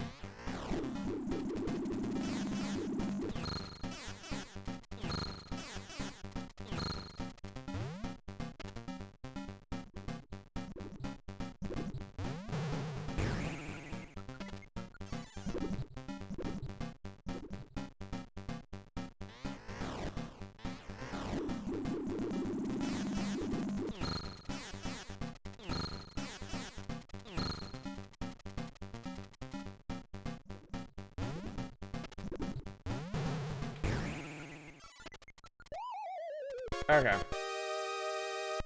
Just had to find the right pattern. Whoa, monies!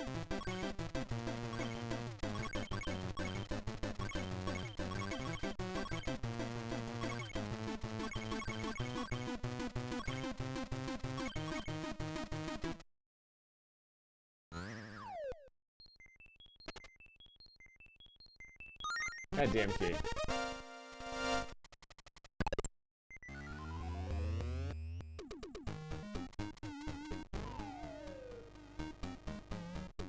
I'm gonna skip these.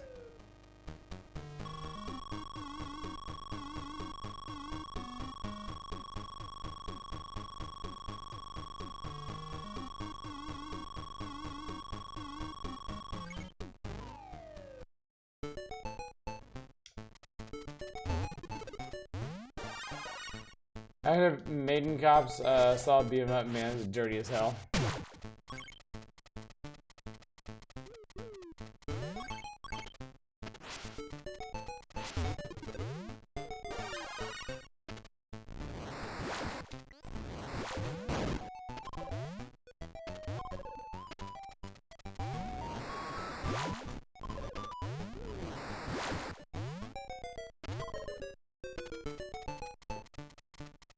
I think the enemies get to use the 3D gimmick more than I do.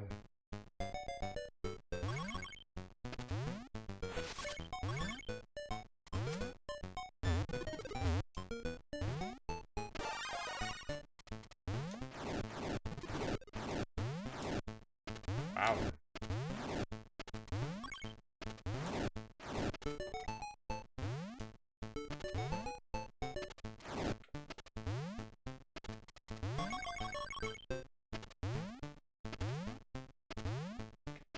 Alright, I think it's fine.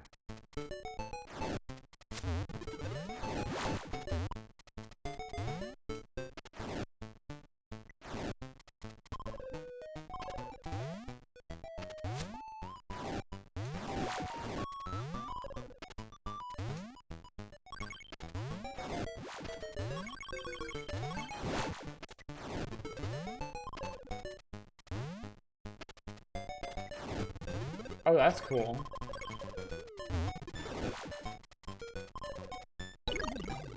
Oh no, those are spikes. Shit, I'm an idiot. That was a really cool power up too. I want it back.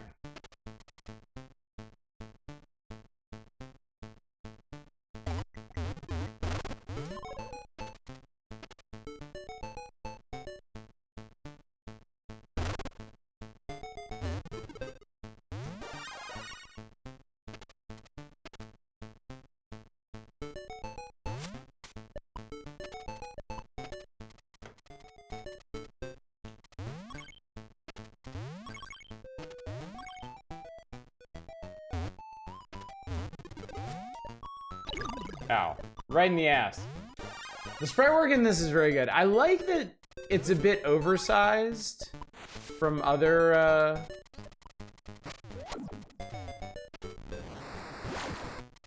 games at the time. Bird.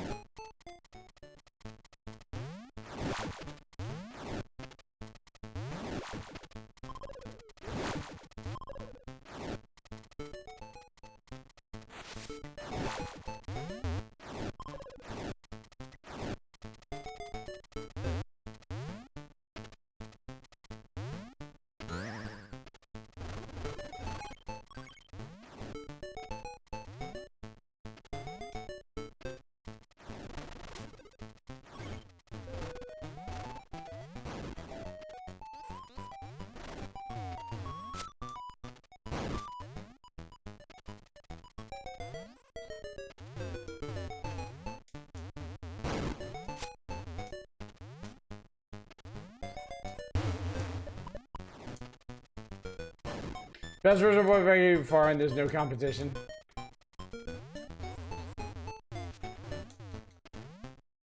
Well, this sucks. I can't get up there. Oh, I mean, I'm not supposed to. Ah, fucker.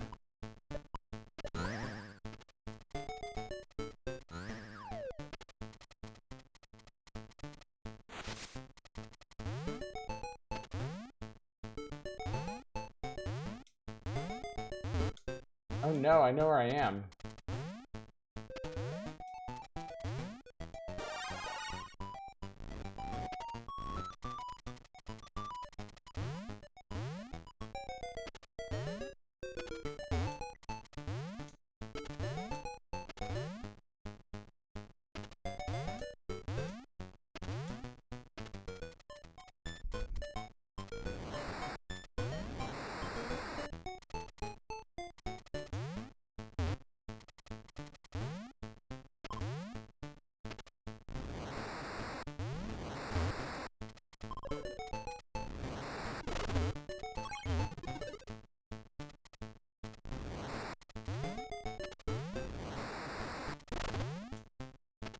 Oh, there's a door there.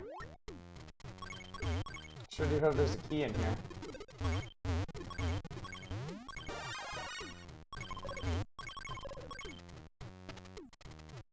Should we revisit the Wario Land game someday? That's kind of what we're on a mission to do, and I mean, they're pretty solid.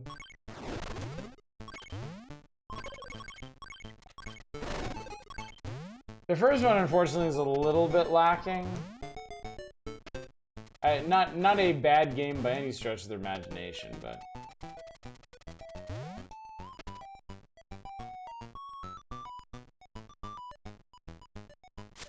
Ah!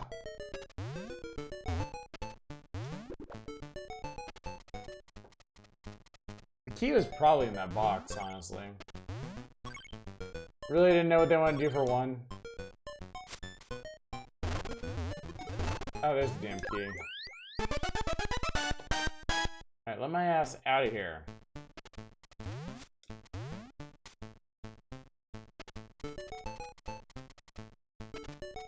Oh, gotta go around. Fuck.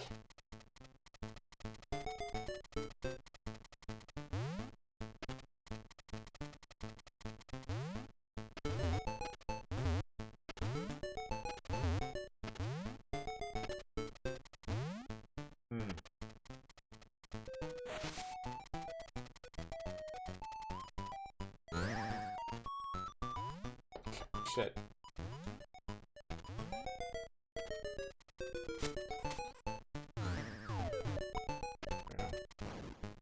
We also have the roots of a lot of the WarioWare personality. Yes, I did notice that.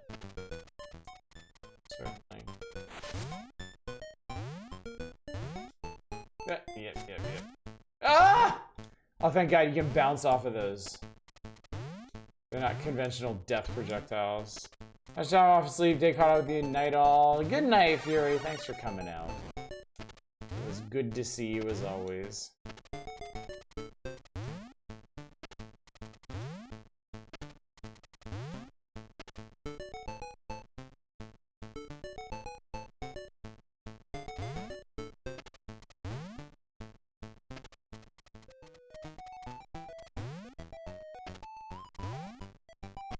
There we go.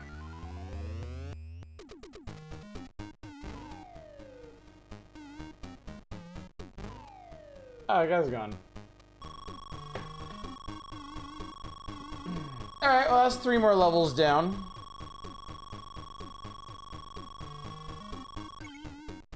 It's a lot of coins. Okay, I'm gonna stop here. I think this is a good enough place to stop. Debating next up, I want to do Final Fantasy Legend 1. I mean, why not? It is short. It is not at all a long game.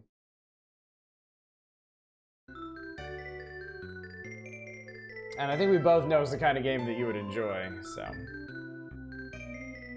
Oh boy. Alright, chat. I'm going to beg your forgiveness once again. I think I'm going to go ahead and stop here.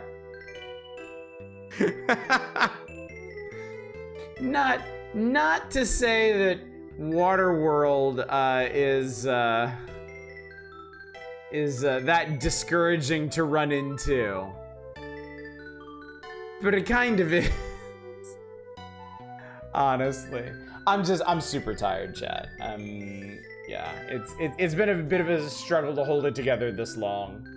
So I think this is just right. So this will give me the chance to get a little extra sleep and charge up for tomorrow night. Whereupon we'll be doing, I don't know what, really. Some kind of variety. I will pull something together for tomorrow, unless I'm just too damn tired. And I will, if Power Hours never comes back, at least we dodge more Waterworld. I got tired seeing this game just pop up too. Can't imagine this version of the definitive would. I mean, if it's up against the Virtual Boy version, it kind of is by default. But yeah. So anyway, tomorrow night we will do some kind of Friday variety thing. I don't know what yet. Probably just gonna let my whims carry me into tomorrow. There is no stream on Saturday this week. Unfortunately, I have to go to bed too early to get up for a work shift on Sunday. No stream on Sunday. I never stream on Sundays. Monday, Stardew Valley comes back. We're into summer. We're farming hard. We're working hard. It's that season for it, chat. So, yeah. And I will keep you all appraised of how my schedule shakes out now that I am. For any of you that missed it, my boss went ahead and made me full-time at work. Apparently, I've been distinguishing myself. So, but that does mean I'm gonna be working more, which means I'm gonna need more energy, and I don't know if I'm gonna have a regular schedule. Like, I don't know if my schedule's gonna be the same every week or if it's still gonna be all over the place, so there will be adjustments to my overall streaming schedule coming in the future. I just don't know what, so I'll let y'all know when I know. But for now, I think it's time to find somebody to raid. We'll pass on early raid to somebody. And I think tonight it'll be Jerp. Jerp is doing some more Claire Obscure. Obviously working real hard on this game, so. It's such a pretty game. I don't know what the hell is going on in this game. I haven't watched enough of it to really glean the plot or anything, so I don't know if we're walking into spoilers or not, but if you don't know they're spoilers, they're not really spoilers, are they? So yeah, let's do that. Anyway, gang, thank you so much for coming out tonight. Thank you. Thank you for making it back to the Power Hours with me. Thank you for joining me for a night of reminders of why we don't play certain things, a reminder of why we look down our noses at hardware like the Virtual Boy, and why we make fun of Nintendo Power's Purple Pros when they're talking about new first-party stuff that's coming down the pipe. Ah, good times one and all. I have missed you so. Hopefully, I will see you all out tomorrow night for some kind of variety streaming thing. But until then, as always, y'all take care. Bye, everybody.